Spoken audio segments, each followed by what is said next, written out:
welcome everyone to the PW Fan. The PW Fan is the ultimate pro wrestling podcast created by fans for the fans. And welcome to episode 102. I'm your host, collector, barber, musician, and most importantly, a professional wrestling podcaster, Talk Wrestling, Tim Gilbert. And I'm your host, the architect of pro wrestling podcasts, Funko Pop collector, Pittsburgh Steelers fan, Andy.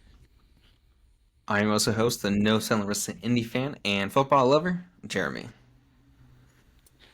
All right, everyone. Today we will be discussing and reviewing the Tuesday Night War for the first time in a long time. AEW and WWE NXT went head-to-head, so we'll be talking about that. Adam Copeland, a.k.a. Edge, first AEW match, a loaded Smackdown season premiere, more CM Punk news, and more. And, of course, closing out our show, we always do our classic show of the week, so stick around until the end. We'll be talking about that. Before we start on this week's episode, let's go over a couple social media things. YouTube.com/@thepwfanpod. Please like, most importantly, subscribe. You're really helping us keep the show going. You're helping us get on that recommended for you page for wrestling in particular, so people can see the channel and start listening along. For all other social media, at the PW Fan, and we should pop right up, whether that's TikTok, Instagram, Twitter, etc. We got shirts on ProWrestlingTees.com/the PW Fan. 5 different shirt designs, bunch of different cool. I would say that they're all pretty wearable. I mean, maybe the one of our face might be a little rough, but if you really don't care, get the one of our face. I wear the one of our face. Andy, we got a big show this week. I'm going to pass it over to you. Take us in, buddy. Let's get talking this week. So one thing I didn't write down, but me and Jeremy were talking about before the show, because I think this is news this week. Vince McMahon is reportedly no longer part of WWE Creative ever since the merger. Thank God. Now I'm reading an article right now from WrestleView.com, and it's more details on why Vince McMahon is reportedly no longer part of WWE Creative. So within both WWE and UFC, multiple contacts within them have confirmed the Endeavor CEO, Ari Emanuel, is behind the change with Paul Levesque being fully in charge of WWE Creative. That report also states Emanuel has long been a firm believer that in order for an organization to be as effective as possible, people need to do the job they are only assigned to. Furthermore, it was said that Vince, as the executive chairman, will specifically focus on overseeing a lucrative new media rights deal for Raw and NXT. Because I believe they are going to be leaving USA Network, I think. Which USA and Network then also says USA Network, if they're going to be leaving USA, we're going to be talking about some USA Network comments later in the show. I commented to them. I don't know when the deal's up. But. I commented to them today. I said, "Why are you doing this to us?" We're going to talk about that. We're going to talk about that before we even get into Raw. But the last thing about the Vince stuff is it says the report concluded by saying that Vince does have an ironclad contract which protects him financially, but not yet politically. So it looks like since the merger, there's been some changes, which I know for us three, we like Paul Levesque being in charge.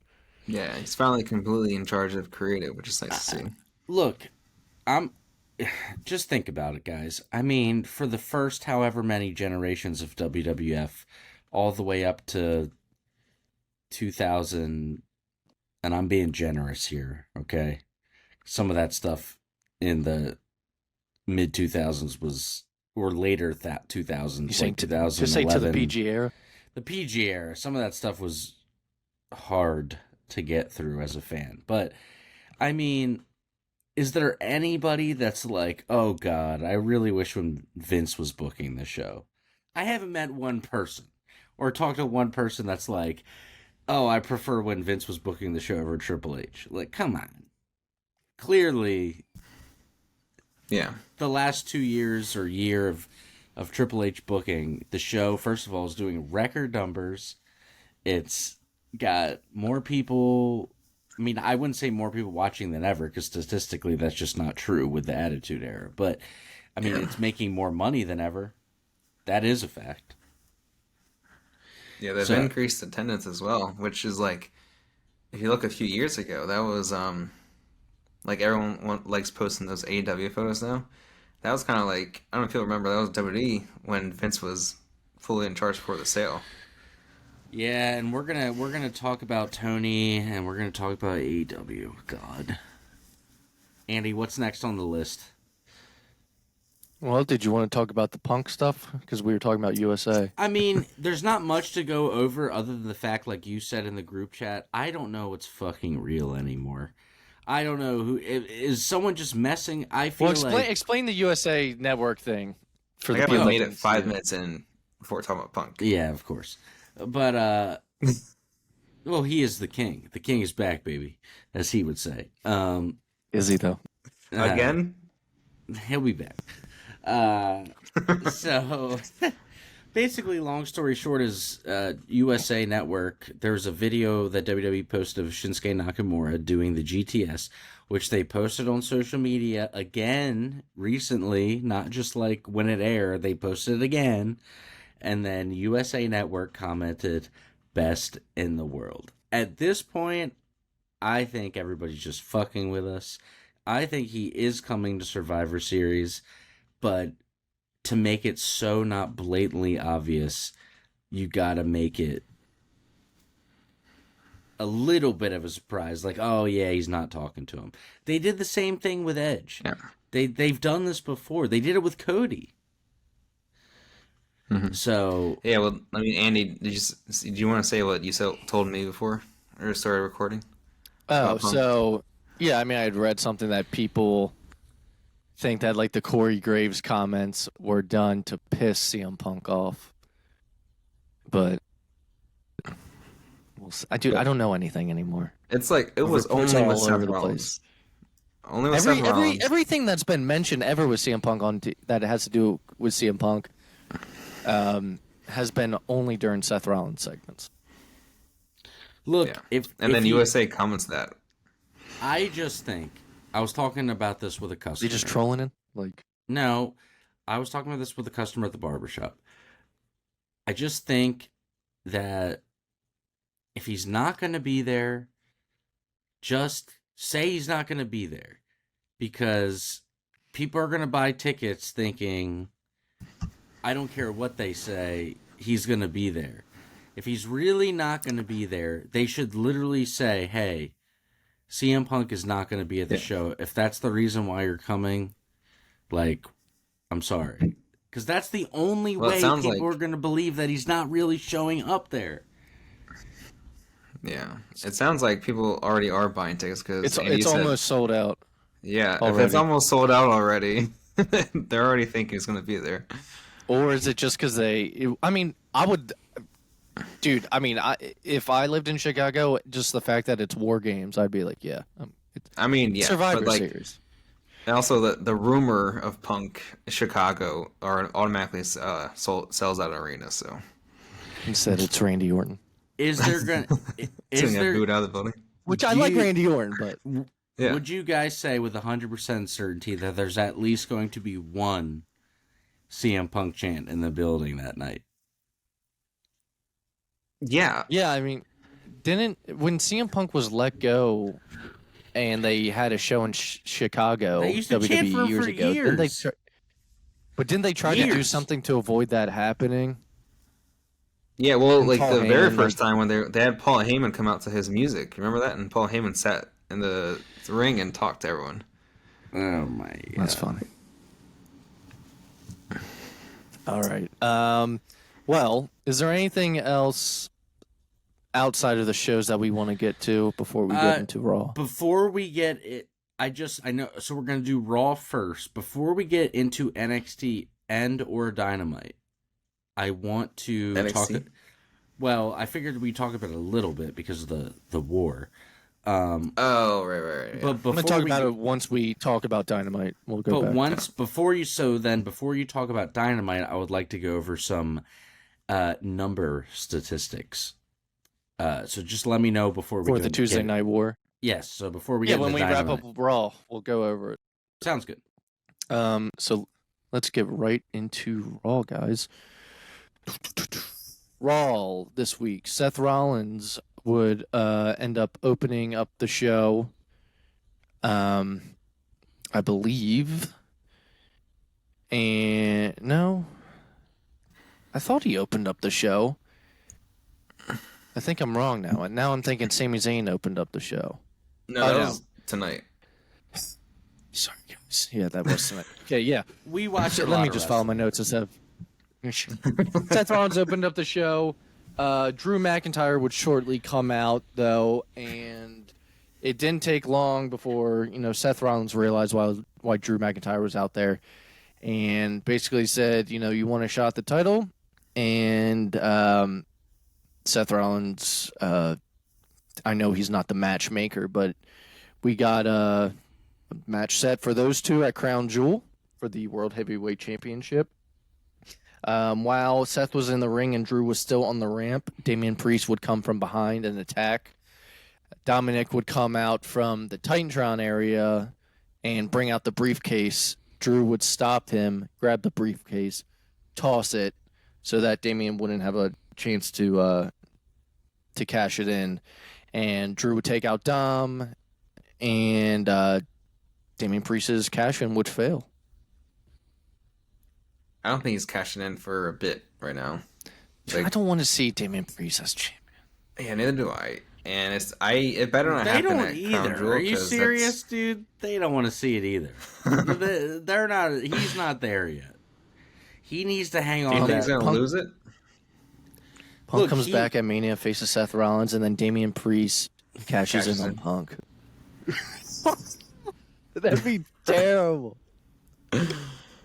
She wouldn't be like, I'm done with WWE. I'm literally contemplating life right now after you saying that. I'm like, my eyes just glazed over for a second at that thought. You definitely have heat then. Priest would. Oh my god. Be so bad. He's not there yet. All right. No. Ricochet would attack Shinsuke backstage because Shinsuke took him out a couple of weeks before. But this will culminate in something later, and including tonight, actually, while we're watching. But Rhea Ripley would attack Nia Jax during Nia's match against Raquel Rodriguez. And then what happened after this, I believe we said something while we were recording last week. Shayna Baszler would end up taking out Rhea. I like that pairing. Yeah.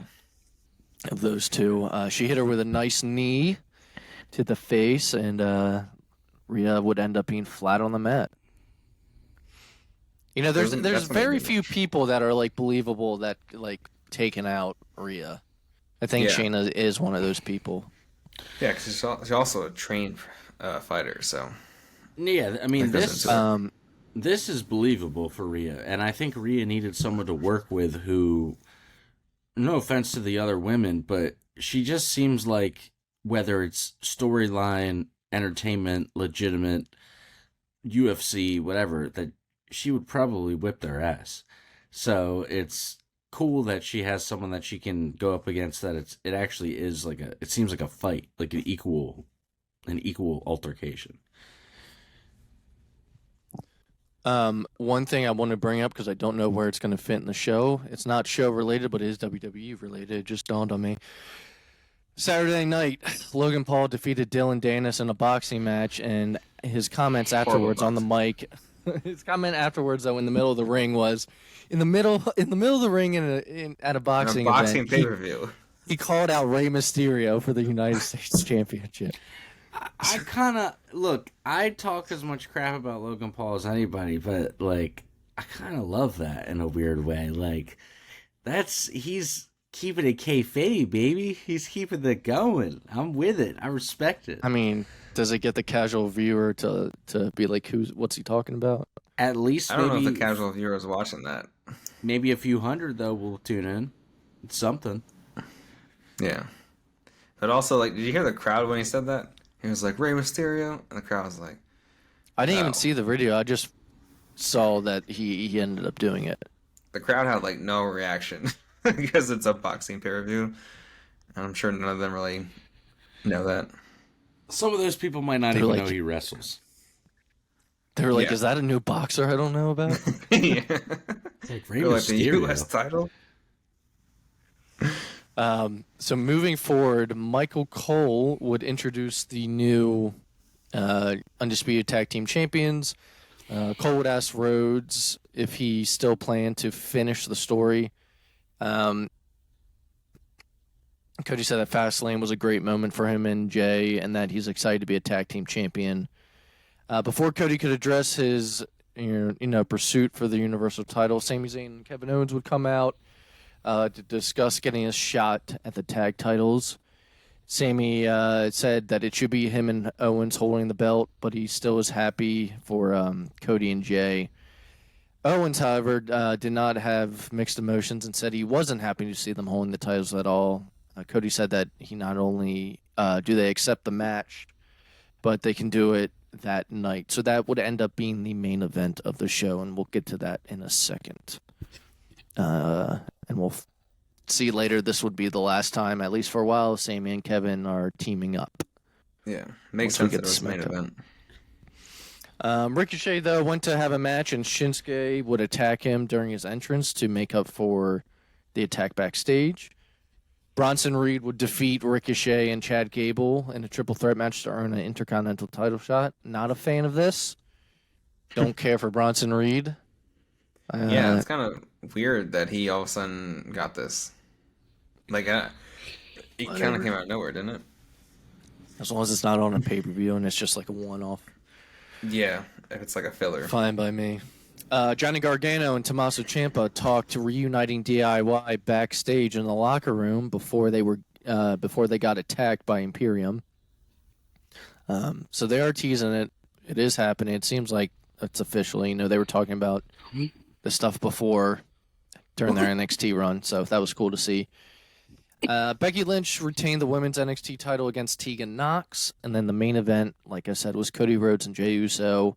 They would end up retaining their titles against Kevin Owens and Sami Zayn. Afterwards, I believe KO would end up shaking their hand. Like, KO and Sami shook their hands.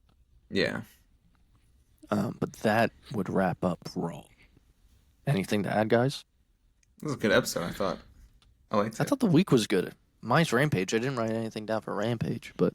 Yeah, everything but Rampage was good. So let's get into the Tuesday Night War this week. So NXT is always on Tuesday. AEW had to move to Tuesday, I believe, because NBA. Baseball was on Wednesday. Oh, it was MLB. Okay. Yeah. So yeah, this is I think the first time in a long time that they've had to compete against one another on the same night. A random Tuesday in October, they started competing. So we're gonna mainly go through Dynamite, but some of the stuff that NXT did to combat this was have a loaded up show with main roster stars. So I'm gonna talk a little bit about who appeared. I believe Cody Rhodes opened up the show and was the night's GM. Well, just before we get into the actual show, can I do the numbers? Yes. So Tim's gonna, they were competing, and we'll find out who won and all that. So these numbers were compiled by WrestleNomics. NXT on USA Network was watched by 921,000 viewers on average and 396,000 in the key demo. AEW on TBS was watched by 609,000 viewers and 346,000 in the key demo. So NXT smoked them in the general ratings, but they were pretty close in the key demo, 396 to 346, the 18 to 35-year-old male demographic. So for the opening segment of both shows, I believe on one show you had, I can't remember. Andy will get into it. So, Andy, what was AEW's opening NXT segment? opened up. AEW's opening segment was. It was a match. It was Eddie Kingston versus Minoru Suzuki for the ROH World and NJPW. That was the pre-show to it. Oh, I forgot they had they did like something to draw fans in. Yeah. It was Bryan Danielson versus Swerve, right? Yeah, that's what started that. Contenders match for TNT Championship. Yeah. What was the first match or segment for NXT? It was Cody Rhodes coming out announcing he was GM for the night. I mean, that was the main part of that. So, talked for almost the entire match. So while that, so you had Cody. He came out. Sorry. Then the NXT champion Ilya Dragunov came out and Dom, and they had some words back and forth. So you had and Cody, I believe, made a match. You had a promo on NXT and you had a match on AEW. Two big stars on AEW, Swerve and Danielson, and Cody Rhodes being a big star himself over on NXT. So AEW in the opening segment, one-on-one with each other, AEW got 731,000 viewers. NXT in their opening segment got 991,000 viewers. So not terrible, closer in that opening segment, but NXT the clear victor. Now, by 8:15 p.m., which is segment 2, by the way, I'd like to say personally, I thought that AEW actually had the better product on air, because at that point, NXT had the pub battle on, but NXT was still smoking. I skipped that to watch Powerhouse Hobbs versus Chris Jericho. Right. So you had that on one channel and then that on the other. So even with that, NXT still smoked them. So that was a hard battle for AEW. And also when John Cena came on the show later that night, around 48,000 people tuned out of AEW to see John Cena. I'll tell you, NXT. I tuned out of AEW to watch the Cena segment. Right. So I feel like that makes sense though. Cena draws like crazy. So I know we're gonna get. I know we have a lot to get into, but I just want to say real quick. Even Meltzer, who was like the pro AEW guy, and his whole camp with Alvarez and all them, even they're saying AEW's cold, even with Edge. So let me ask you guys this, and this is not. I don't want this to be like we rip AEW apart thing. This is a genuine. I'm talking to you guys as fellow wrestling fans. What do you want to see from AEW going forward? The big conversation lately in the IWC is, what does AEW need to do to get their excitement back? At one point, I felt like AEW was can't miss wrestling television with a passionate fan base who wouldn't stop watching. But over time, even I will say, it seems to have gone down, whether it's the pictures of the audience that we're seeing or the numbers and the ratings. And I know we joke around about me being a shill for CM Punk, but this is outside the Punk stuff. What, besides Tony Khan needing to get off Twitter, which we will probably talk about. Okay, I was gonna say. Yeah. What does this show need to do to get back to where it was 2 years ago? Even before Punk, let's say before Punk showed up, what do we need to get to do to get back to at least there? So I'll tell you one thing. For me, some people, this is a good thing with AEW, and that's why they like it. For me, it's a reason why I would switch over to something else in the middle of it. I get AEW has a bunch of different types of wrestling, and it switches on and off. So when it's something I don't like, if there's something competing with it, I'm gonna switch back to NXT. Because they're gonna give you something that feels. And I'm asking this question. Well, it's consistent. WWE is pretty consistent of like the things. Yeah, I know what to expect, and so if AEW is loaded with something that I don't like. I see the card and I'm like, I'd rather watch the other thing now. But that's just me. Some people like the variety. Jeremy, you might, Well, enjoy that. I'm really curious to hear Jeremy's opinion, especially because I think even Jeremy could agree that. I mean, look, all three of us are AEW fans, even when Andy and I like to give it a hard time. And look, guys, we're just having fun, okay? No one gets. We give it a hard time. What? It's wrestling. We're joking. We're having a good time. But Jeremy, RASSLIN. yes, but Jeremy, what do you think as like a guy who maybe is even more hardcore into AEW than me and Andy? What do you think that they could do to get back what once was the excitement? I mean, for one, it's like the arenas that they book right now. Because I just saw it recently. They book like big arenas for their weekly shows, which they're not going to fill. Even if they got like their 5,000 whatever seats filled, they're still not even close to for these arenas. So I don't know. It's like, do you guys remember when was it Suzuki and Bryan Danielson had that match on like the? It was another one when they went head to head with like I think it was like SmackDown for that Rampage for that like half an hour or whatever, Oh and it God, was in what like an this ass small whipping! arena. Yeah, Yeah, it was in the small arena, but like the crowd was insane for that match, and I like on TV it didn't matter what the size was. It just sounded amazing. And I just feel like they need to start doing that again and doing more like cool arenas that are smaller maybe, but yeah. just I like mean, sound better and just look better on TV because that's the whole point of it, looking better on TV because then it doesn't matter how many people you got there. perception is reality, right? So if you're showing Yeah. me, if you're giving me camera angles and only showing me stuff that makes it look like it's packed, and you lie to me, basically, it could actually be a good thing. Yeah. When you give me those shots of you guys with the tarps Like over Edge all the the other week. seats, it makes you Yeah, was it feel. two collisions ago? I think it just makes you feel like, yeah, it kind of makes you feel like, oh, I'm rooting for the underdog, but it also makes you feel like, damn, because I still remember 3 years ago when those arenas were filled for AEW.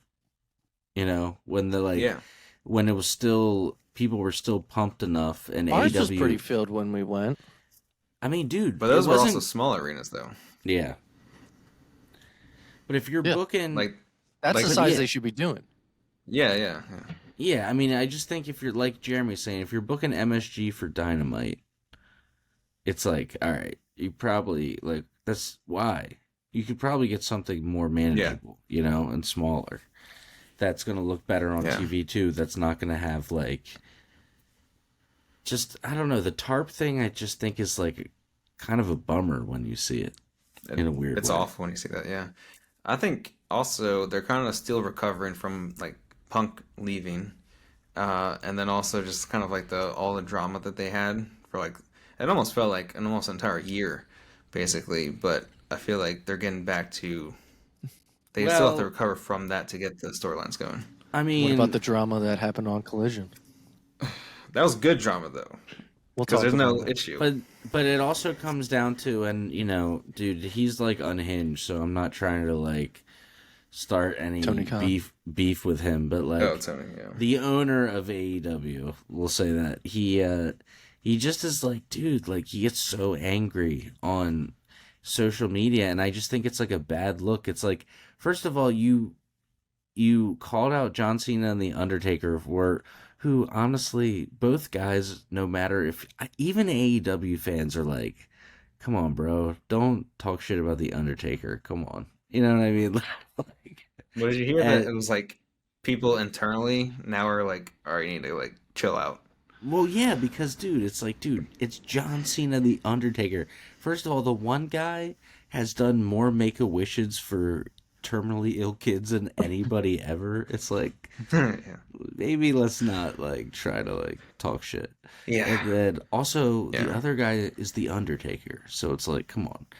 And then him like calling Triple H and Shawn bald assholes. Like a lot of those. First of all, that's like, come on. I know you're mad that you're lost, but like, bro.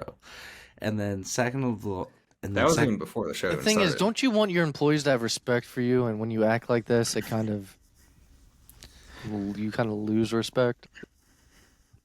Yeah, But- it's like it's a when weird you thing to act see like a your child, boss kind of. being like, but like hey, Adam fuck these Cole, guys. how do you think Adam Cole and like guys like that feel? Like they're probably like, "Hey, dude, that's like kind of my friend that you're saying that about." You know what I mean? Like, it's got to be uncomfortable. Which is you know, an yeah, uncomfortable because situation. the hard part is because like everyone always says like working wise, Tony Khan is like really good and he's really nice and he listens to everyone's ideas and everything. It's just like when everyone leaves the room and he has his phone, No, that but becomes like, like the horrible part. look, everybody's like, oh, can you imagine Edge, Adam Copeland walking out to these arenas with like that are half empty? I'm like, no. Can you think about what he's thinking about Tony Khan's tweets? He's probably like, dude, do not say that. The Undertaker and Triple H is literally Edge's friend. Like, it's like, come on, man, don't do that. Yeah. It's just bad look. God. Well, let's continue with the Tuesday Night War and actually get into the show. I'll just say NXT had John Cena on the show. Asuka had a match and continued her undefeated streak within NXT. She still has never lost while being there. Paul Heyman was on the show. Cody Rhodes we talked about. Dominic. And the show ended with Undertaker. American Badass Undertaker chokeslamming Braun Breaker. With the wrong entrance song. Undertaker had the wrong entrance song? Well, like I just don't like it. Oh. It's the I like Kid this Rock first one, one. right? This is the lazy. well, I call it the lazy taker. It's where he just comes out dressed as is. He like walked off the airplane and was like, "Yeah, As I'll is. walk out." The lazy taker. He was like, Baron Corbin, can I borrow your motorcycle for this? Thanks, boss. I'm just gonna wear my regular clothes. Yeah. So let's get into actual Dynamite, though. Bryan Danielson would defeat Swerve Strickland in a really good match to open up the show for a number one contender's shot at the TNT Championship, Christian Cage's title. It's a great match. And I think Swerve is becoming a really big star right now. Yeah, I'm digging him. And the dance from Prince Nana is getting over. I know who Swerve is. I know who Swerve is. Yeah, that's right. Tim knows who Swerve is. If Tim knows who Swerve is, that's a big deal. If you want to hear about times where I didn't know who Swerve was, you can go back in our archives on youtube.com/the PW Fan Pod, where you can like and subscribe. Just saying. Powerhouse Hobbs with Don Callis would end up squashing Chris Jericho. Jericho did what was right for business, putting over Hobbs stronger than anyone has at this point. I was kind of surprised by that. And we got another video package that featured Adam Cole, Roderick Strong, and the Kingdom. They're not as good as the Adam Cole and MJF stuff, but still entertaining, and it breaks up the show into different segments. Yeah, good way to like while he's injured. Orange Cassidy would win back the International Championship from Rey Fenix. Now, I know Moxley is injured. Have we talked about did Rey win the title because of what happened during the match, or was it planned? It sounded like it was because of what happened. And then did Rey lose the title because of visa issues, like I read? Or do we think that Orange Cassidy is a safe bet to go with, like when Moxley took up the AEW World Championship? I have no idea for that one, but they did. I mean, it's an opinion, I guess. I mean, that's what I think is happening, but they did say, like Orange Cassidy did seem a little bit different after he won this one. Like people are doing a comparison as like when he was holding the title this time, he was just looking at it. He didn't care about anyone else. The first time he won it, he was like celebrating with everyone else. Mm-hmm. And so I'd be like, maybe it's an evolution to an heel Orange Cassidy. That'd be interesting. Wardlow would end up squashing Matt Sydal. This is the second match back, and everyone's talking about the wrist tape that said MJF on it. Yeah. I don't know if that's like what he's gonna challenge for the title, or I don't know. Doesn't seem like he should. Is it like my sights are set on him kind of thing? I guess. Jay White would defeat Hangman Adam Page, and we got to talk about this MJF Bullet Club segment, guys. So let's talk a little bit about so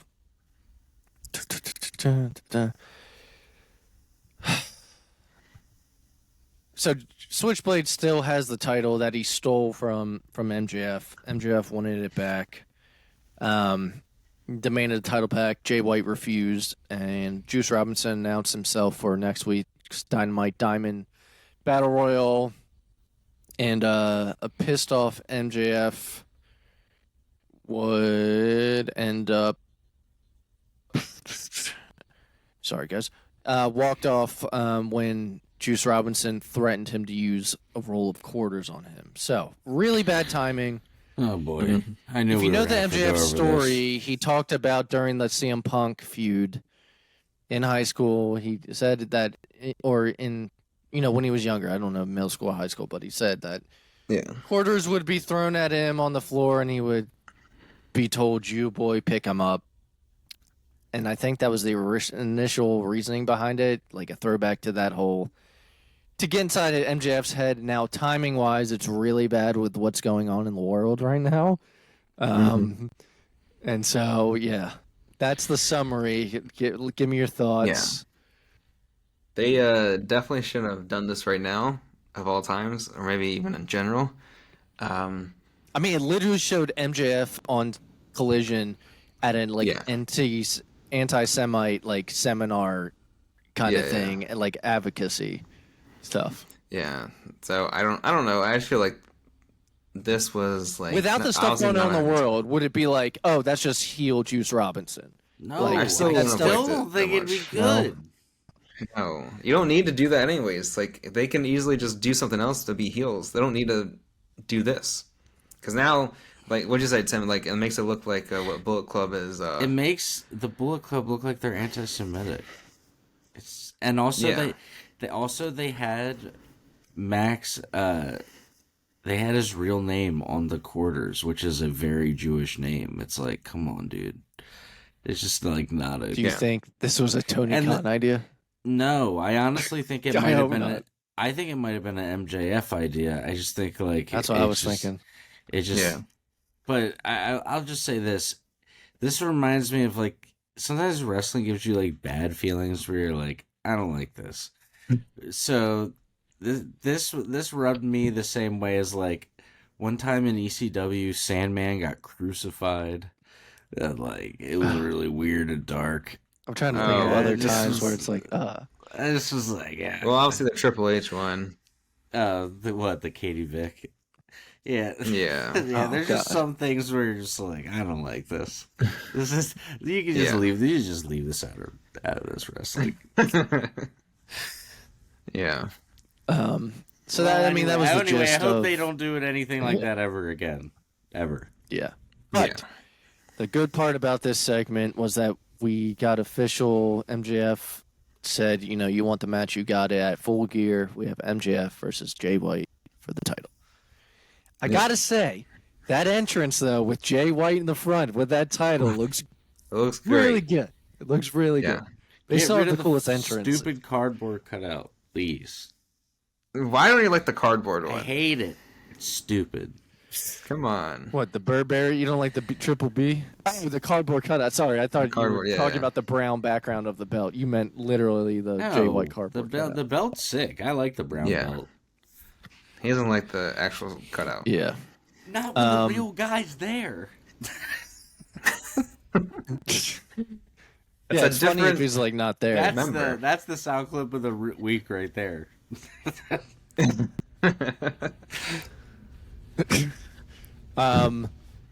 So Saraya this week would end up losing her championship to Hikaru Shida, who's now the first ever 3-time AEW Women's Champion. Thoughts on why? I saw someone posted this, and I was like, yeah, it sounds about right. Like, I feel like Tony Khan just said to Saraya, like, yeah, I'll give you the title. Like, they made a deal, and then they didn't really want to or know what to do with her, so they just took off her. Well, one thing That's I'm what it reading felt like. on Bleacher Report, it said, talking about this match, it says, despite the magical comeback and unquestionable effort, Saraya appeared a step slower than her opponents and looked to be lacking confidence on more than one occasion. Maybe that had to do with the devastating injury and lengthy absence from the squared circle, but it was noticeable again here. Until she has the opportunity to compete more often, putting the title on Shida was the right call, though it would have meant a whole lot more had Storm been the one to dethrone her former teammate, which I agree with, because Tony Storm is shooting to the moon right now with her character. Yeah, I agree too, yeah. It would have made more sense too because they were a part of the same group. Yeah. Now they're not. But they did have a match a few weeks ago, and Saraya won it. Yeah, it's... I don't know. Yeah. I don't know. What does Booker Andy know? Nothing. Yeah, so Christian Cage would about some speak. stuff. Christian would speak before the main event, which was Adam Copeland's first match in AEW against Luchasaurus. Some of the things Christian said was, I am not their father, or not their leader. I am their father. That is the difference. He said this when he was mocking Edge's run with the Judgment Day in WWE and why it failed. Though, did it fail, or was it all just part of the plan? Like, to get him to work with Balor, you know? Yeah. I just have one question for both of you. How's everyone's fathers doing? How's everybody's fathers doing today? Christian would also take a shot at Edge's wife and said, I have a lot of fans around the world. In fact, I know your wife, Beth, is a huge fan. God. Christian's the best. It's fun.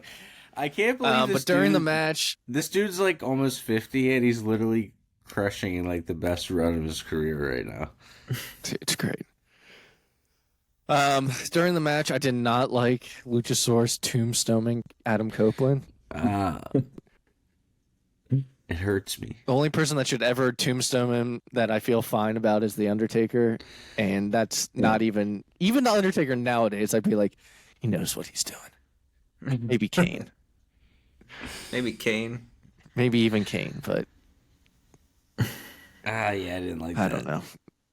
Trust. So the match, though, was basically they got a cheap shot in to Adam Copeland early in the match that kind of allowed Luchasaurus to dominate majority of the time. But in the end, Edge would end up winning the match, of course, or Adam Copeland would end up winning the match, of course. Also,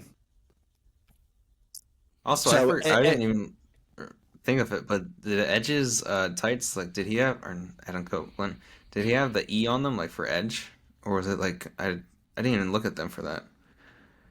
Or was it like a brand new one? I know it's newer tights, but I didn't even pay attention to it. Yeah. But afterwards, I believe, Christian and his guys would attack, and then Blackpool Combat Club would come out. They're kind of going babyface-ish in helping out Adam Copeland. But then also Mogul Embassy would come out, and I think Hangman ended up coming out, and just a lot. But Bryan Danielson versus Christian would end up happening on Collision, and we'll talk about that. But that would wrap up Dynamite. Sometimes I think, or not sometimes, but most people say that competition makes a good show. And this week, felt like a competition, especially Tuesday. And, I will say, if you don't watch NXT, and I think this past show was a good way to get in with, some familiar faces. I think this is the first time you guys watched anything in a long time from NXT. Yeah.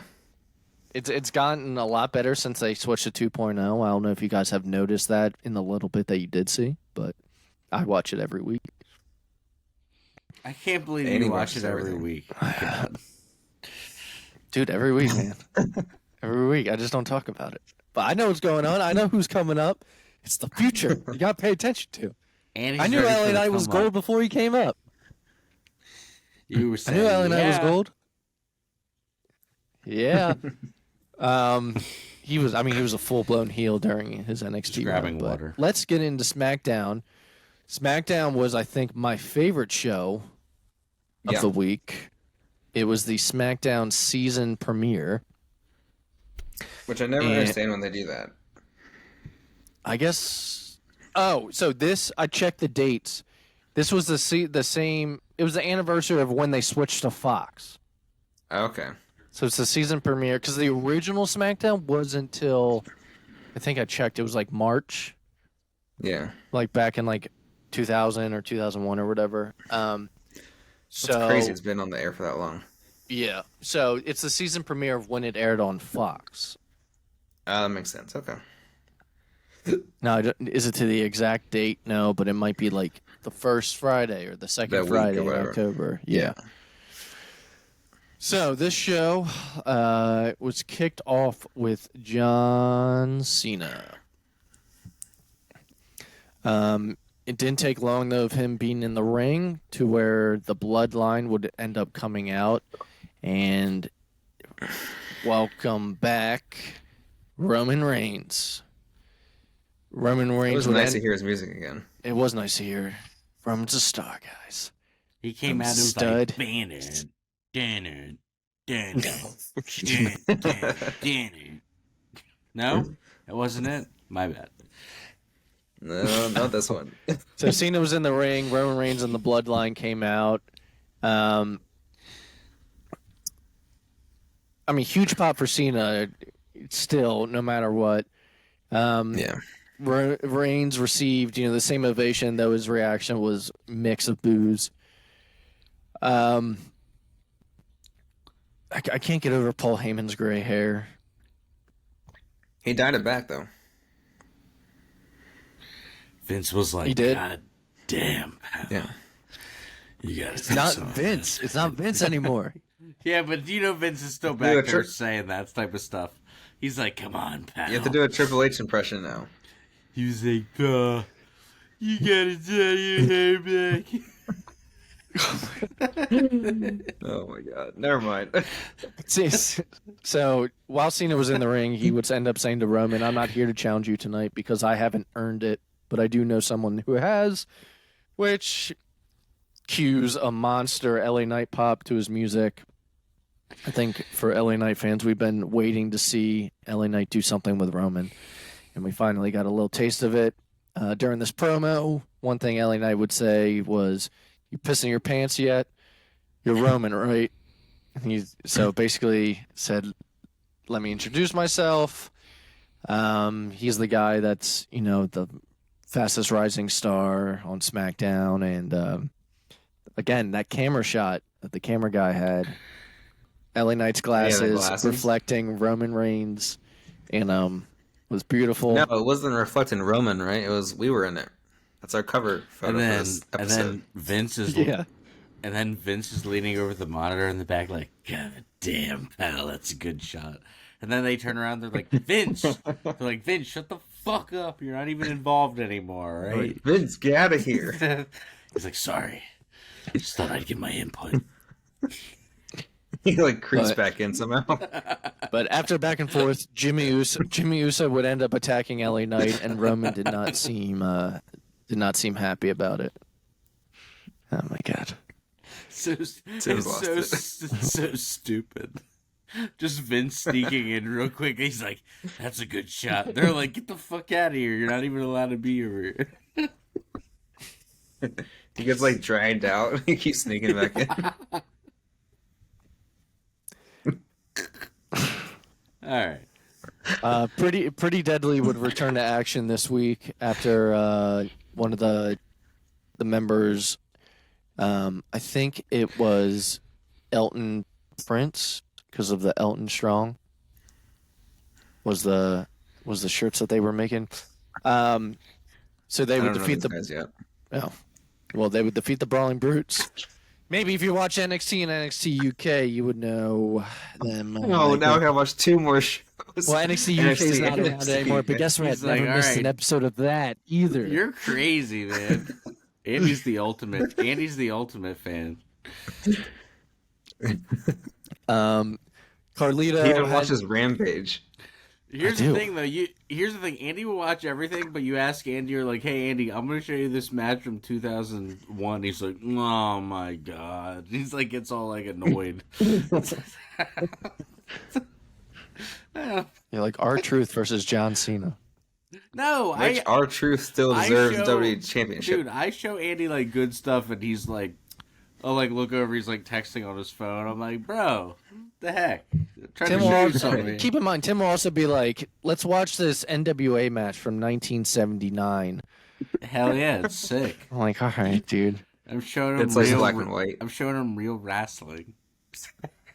He showed me like an old ass war games with like Stone Cold Steve Austin in it, or Stunning Steve. Sorry. Oh, Stunning Stunning Steve. I was gonna say. It's not even that old. It's not. It's one of the newer ones of the old generation. The newer ones. It looked old as hell. It's all blurry. You can't even tell what's happening in the match. Get that VHS So, quality, Hoss. Carlito would have some words with Bobby Lashley backstage. Bobby would bring up, he said, I think the last time we were in the ring together, he was basically beating him down, which was like years and years ago on the first run because they both were there. At that time, the Street Profits would end up attacking. And then we had a segment with Triple H, who had an announcement. First of all, he gave Adam Pearce his flowers, saying he has done an incredible job doing a very thankless job, basically being the on-screen GM of both Raw and SmackDown. So he also promoted him, saying, as of now, you're the new general manager of Raw. And then before he could introduce the new GM, and that was his whole announcement, Dominic would end up coming out, and the boos were loud as hell. Triple H, who was usually in the back, would end up saying, I always thought they were pumping in that noise. I never realized how loud it actually is when you're out here. Oh, that reminded me of. I saw this one funny tweet. It was like, because Triple H was saying a bunch of things that like people like tweet out or post whatever, and they're like, Triple H is just online as much as Tony Khan, except he's just lurking. He doesn't actually post.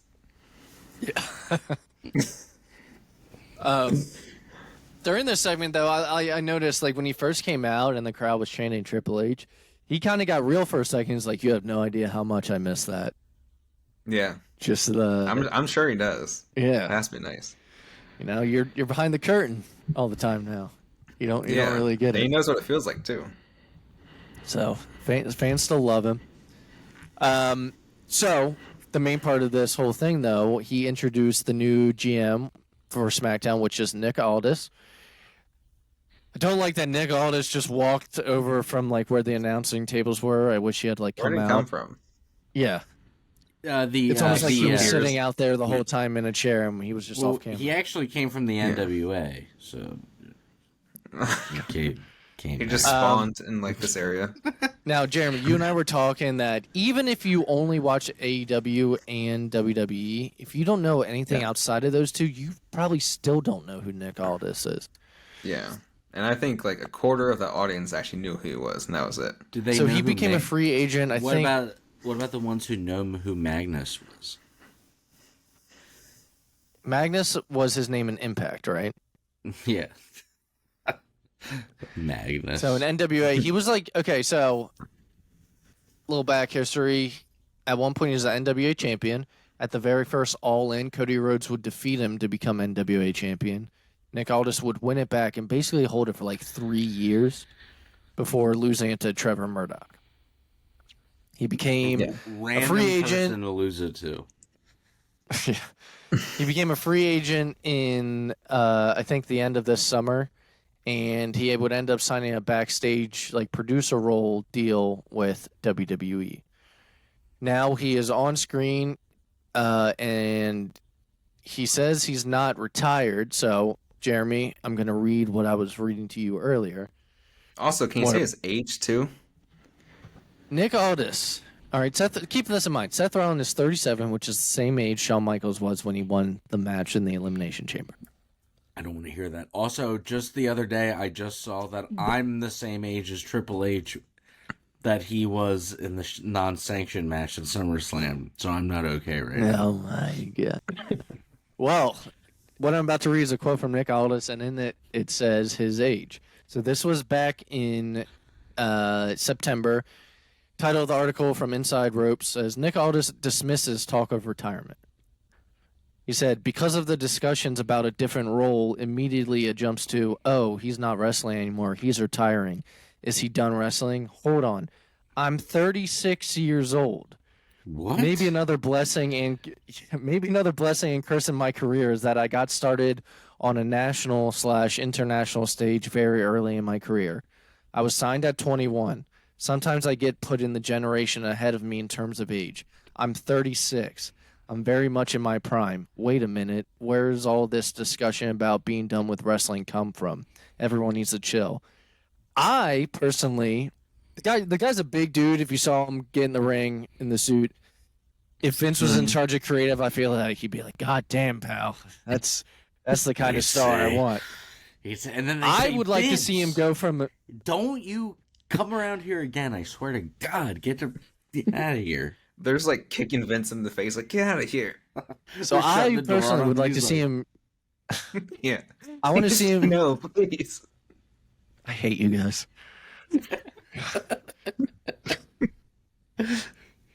I would like to see him go from a GM role to an active superstar role. I hope that's what happens. I don't know. I hope so too. I mean, he's 36, which is insane. He's younger than Seth Rollins. He's 3 years older than me. God. First of all, he looks a lot older. He looks 45 at least. Yeah. Yeah. Damn. So he's also married to Mickie James. For fans that don't know, he's with an older woman. Oh, that's right. Yeah. Hell yeah. So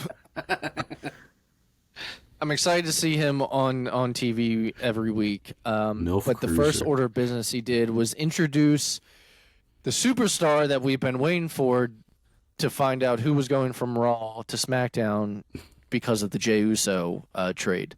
And that superstar is Kevin Owens. Kevin Owens came out, big pop. As soon as he walks in the ring, first thing he does is stun Dominic and shake Nick Aldis and Triple H's hand. So Kevin Owens is now officially a SmackDown superstar.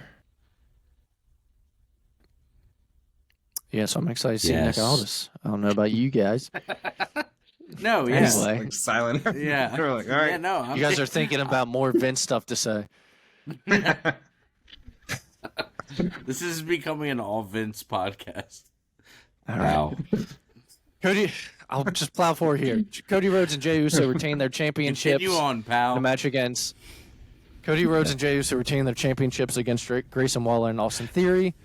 Cody has a little face-to-face with Roman afterwards at the top of the ramp. This was a nice little tease for possibly something in the future.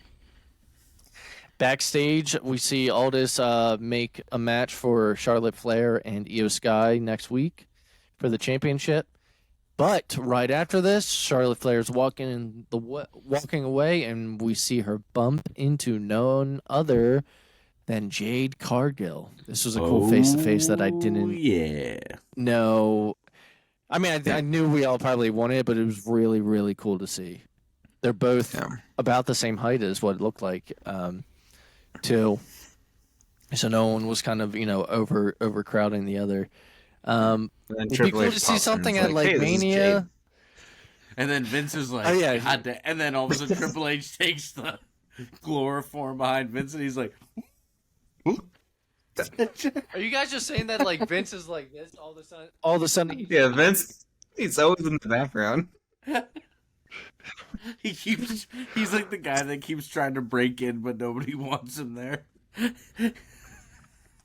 All right. Well, our main event, because of the opening segment, was LA Knight versus Solo Sikoa. LA Knight would end up defeating Solo, I believe, to a failed distraction from Jimmy Uso. if I'm not mistaken. And then afterwards, Roman Reigns would come out of nowhere and spear LA Knight. And then the show would go off the air. And then you sent us a cool clip of LA Knight doing his finisher on Roman Reigns. Was it a house show? Yeah, that was a live event. LA Knight would have hit Roman Reigns with the BFT. Do you think Vince is at house shows? No. Just pops out into the curtain. They're like, Vince, we're not even on TV. All right, let's get into Collision, guys. No, there's no Vince at Collision. You never know. He's like, I'm looking into a new endeavor, pal. Instead, it's just Tony popping out. Hey, guys. Oh, can you imagine if Vince and Tony Khan worked together? Oh my god. I don't even know what All to right. think about that. Adam Copeland would end up opening up the show with a promo, but you could barely get 2 sentences into his speech before Christian Cage would end up coming out with a group of security guards. Christian would end up telling Adam Copeland that he wasn't welcome in AEW and he should leave before the guards made him leave. Bryan Danielson would end up coming out and would inform him that Luchasaurus has been banned from ringside during their match. Ricky Starks and Big Bill would show up and said everyone in the ring was taking time away from them. He would also make a comment about, what is this, Wild Hogs? Talking about Christian, Edge, and Bryan Danielson, calling them old. Yeah. Also, real quick, do you know that this is Big Bill's, Big Cass, his first title of any promotion? Yeah, they never won tag titles, him and Enzo. Yeah, anywhere he's been. All right, well, let's talk about what was said, because apparently there was some heat in the ring with Adam Copeland and Ricky Starks, and there's people on Twitter saying things like, Here it goes. It's already starting. People say, here's some things on Twitter wrote. Next CM Punk, question mark, ... You're working with children now, mister. And then another person wrote, next press conference is about to be wild. He comes in eating like a muffin, you're like, oh god. So during the segment, after Stark seemingly went off script by referring to Copeland as Bug Eyes, the WWE Hall of Famer Edge retorted with an insult about how Starks is merely a vanilla midget version of The Rock. Oh my god. Starks I didn't also to make a sarcastic remark about how Copeland's comment is about to send him over the edge. Both parties looked visibly annoyed, but still many believe that this was all scripted. Though Dave Meltzer, via Wrestling Observer Radio, said this was not part of the plan for the segment. Both stars were legitimately angered during this, drawing many to recall the infamous workers' rights promo between CM Punk and Adam You Page. know for a fact, dude, if this is legit, you know for a fact as soon as that happened, Edge immediately thought of CM Punk and was like, holy fuck. He's like, this guy was right the whole time. Though Ricky Starks is one that CM Punk liked. Yeah. I don't think this was like serious as in like they're pissed off at each other. I think it was just baby like steps. Baby, just sprinkle a little here, That's all it takes. sprinkle a little there. Dude, I was watching the first... I mean, either way, I liked it though. The first 9 months of AEW, CM Punk loved AEW. After that Hangman promo, it was the end. Death. What, so Edge gets like 2 weeks? Yeah, Edge gets 2 weeks in before it starts to go bad. He's calling Phil and being like, dude, you were right about this. He's like, Look, I'm just saying, I'll say this now. Uh, If something happens with Adam Copeland, of all people have heard things about Punk. Maybe it is just a Punk problem. But if something happens with Adam Copeland, it's an AEW problem. Yeah. It's Edge weird though is, because like, like nice guy. Like no one like That's is what like, I'm oh, I saying. hate he's a really Edge. nice guy. Yeah. So But I thought the last line was just so funny when Ricky Starks was like, "You almost put me over the edge," and Edge was just like, "Oh, dude." yeah, he was. That Yeah, is he so- was like, "Oh, come on, dude." Dude, he was probably so pissed if it was real. Oh Now, God. now that if you didn't know about that, go back and watch that promo. You can kind of see Edge's I can't wait to go back and rewatch it. Yeah, especially that last line. He was just like sitting on the ropes, like, "Oh my God!" Like rolled his eyes and everything. Do you think that it's because though? Do you think Ricky Starks thinks? Because maybe he did take advice from guys like CM Punk, where he thinks, "This is what I got to do. I got to make a big impact right now. You know, like I gotta make it." Yeah, I mean, I don't think it's not uncommon for like a guy to be like, "Don't look at me like this," while he's talking to another person, because like Eddie Kingston does it all the time when he's like, "Don't look at me like that, or I'm gonna punch you in the face," because that's just like their character or whatever. But I didn't think it was like anything serious. Have we all forgotten, by the way, about Jungle Boy, that he's even on the roster? No, so Jungle Boy has actually been quietly not suspended anymore, and I've read that. But they don't have any immediate plans to bring him back, and they are gonna do it slowly. I guess I was reading, according to I think that was wrestling news, just the Do you know how much he has on his contract still? Because I feel like they might just like run it out for him. I have no idea for that. By the way, there was a new promo this week, or video package. Sorry, I'm going back to NXT. You guys ready for Lexus King? I am. Who? Brian Pillman Jr. Oh, right, yeah. So he had a video package. I don't know if you guys saw it, but he's basically turned on the idea of his father and kind of called his father like a deadbeat. And he's like, I don't want to use his name. He's like, I don't want to be called Junior. So he listened to Christian then. Yeah, he should have been like, Christian was right. Yeah. My father is dead. My God. The fact is, what did Christian say? He's like, your father's you did have a father, and your father is dead. And your father is.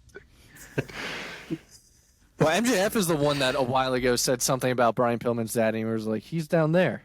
He's like, I don't know why you. Yeah, he's down there. Yeah. Dude, yeah, MJF can push it a little too far, as we know lately. But during the segment, though, also FTR would end up coming out, which was cool to see Adam Copeland with his buddies FTR. Yeah. So I feel like we're gonna get like a 6-man tag in some way, like say Christian, Big Bill, and Ricky against FTR and Adam Copeland. What would FTR and Adam Copeland's name would be called? Because like CM Punk was CM FTR. ACFTR. I've heard a couple rumors about the FTR. I read a couple rumors about rated FTR. Oh, yeah. Rated FTR. Oh, that's snap. pretty good. Yeah, there I like you go. that. Booker Andy. Booker Andy. Yeah.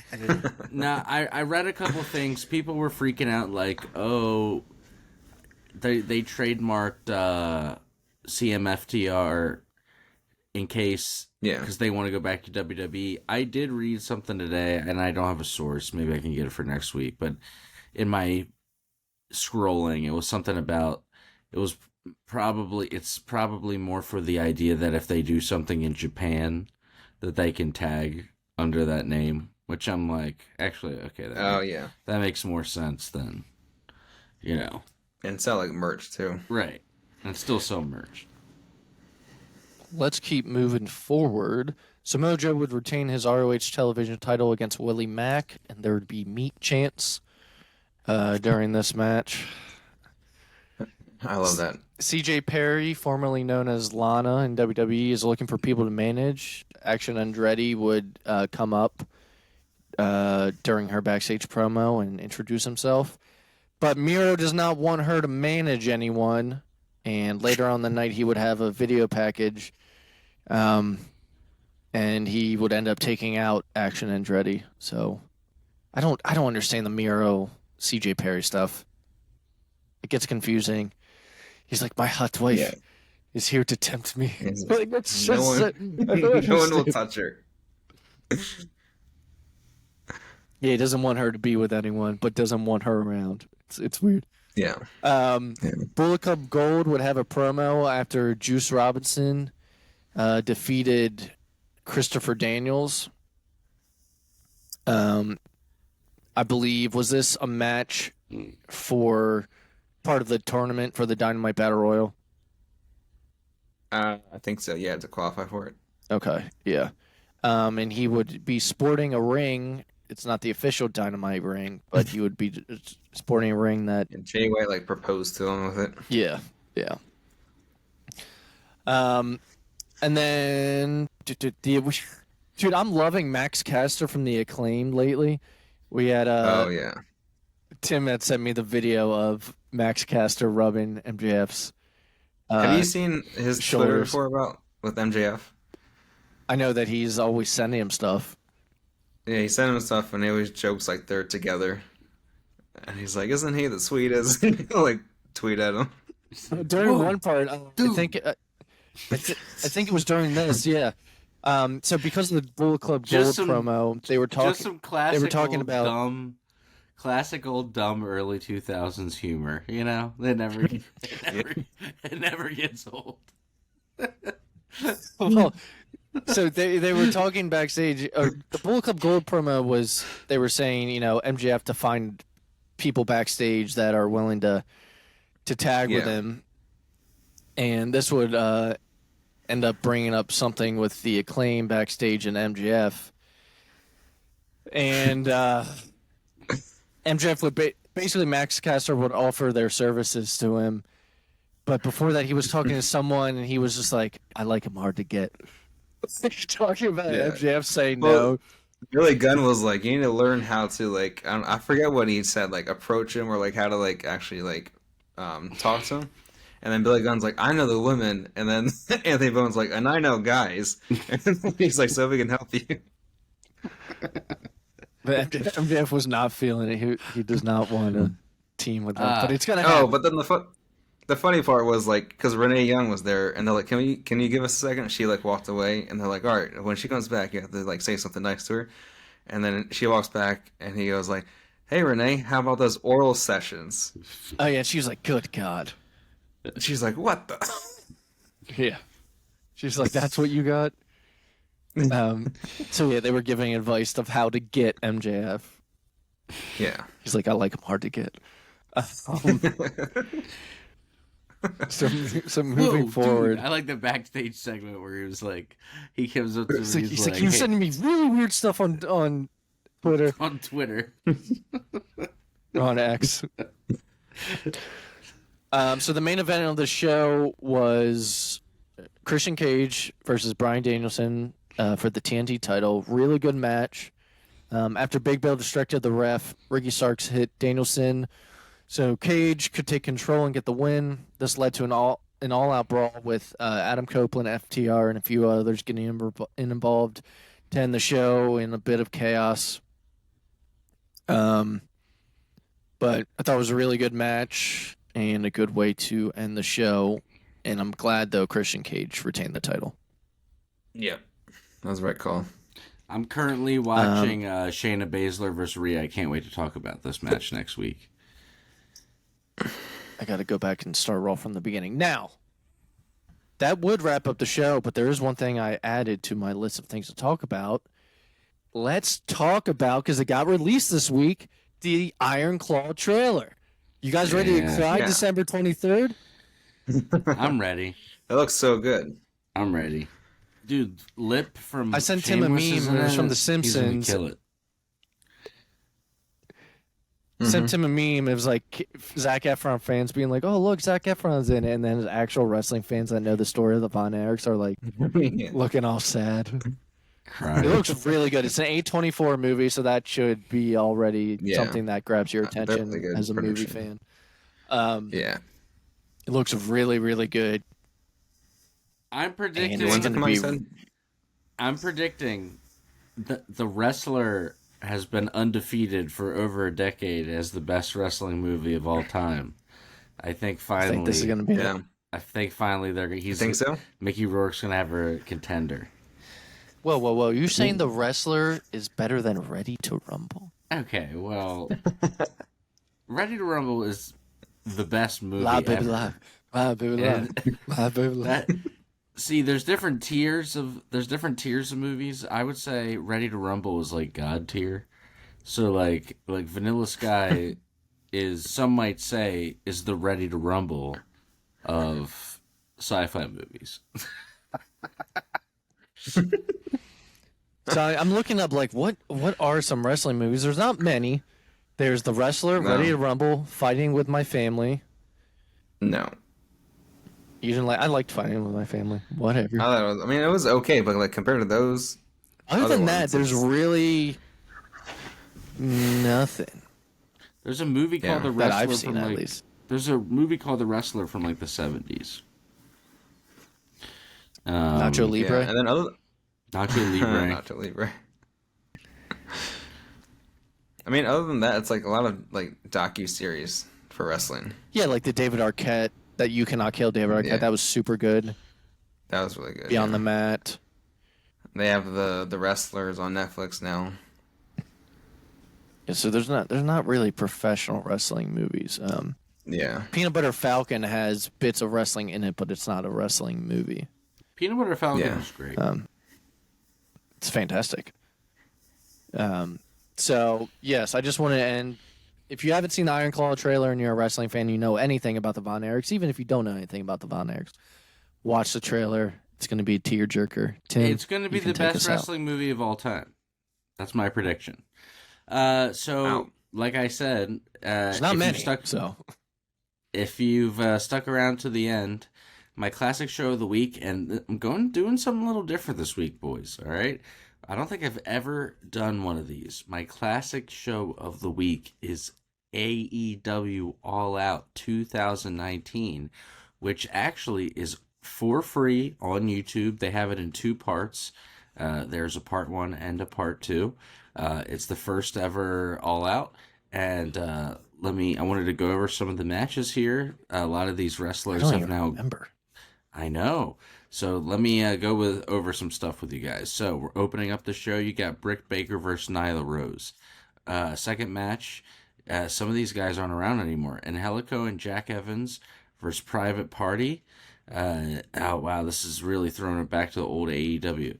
Third match, SoCal Uncensored against Jurassic Express. Kenny Omega versus Pac. Jimmy Havoc against Darby Allin and Joey Janela. Oh, Jimmy Havoc. Oh my God. Gosh. In a Cracker Barrel clash. Yes. Yep, the Cracker Barrel clash. The Dark Order against the Best Friends. Hikaru Shida versus Riho. MJF with Cody against Shawn Spears. Lucha Brothers against the Young Bucks, which is a banger. And Chris Jericho against Adam Page. So yeah, this is the old school. Jericho was still champion. Yeah, so this is old school. Yeah. This is old school. That was a little bit of the bubbly part. Yep, old school AEW year 1 before the pandemic. So what a time. And it is for free on YouTube. So check that out. We want to thank you for joining us for episode 102. I had a blast talking with the guys. This episode was especially funny. I was cracking up during a lot of parts. Go out, enjoy wrestling this week. Enjoy yourselves. And we will see you next week for episode 103. And I hope everybody has a great week. Thank you, everybody.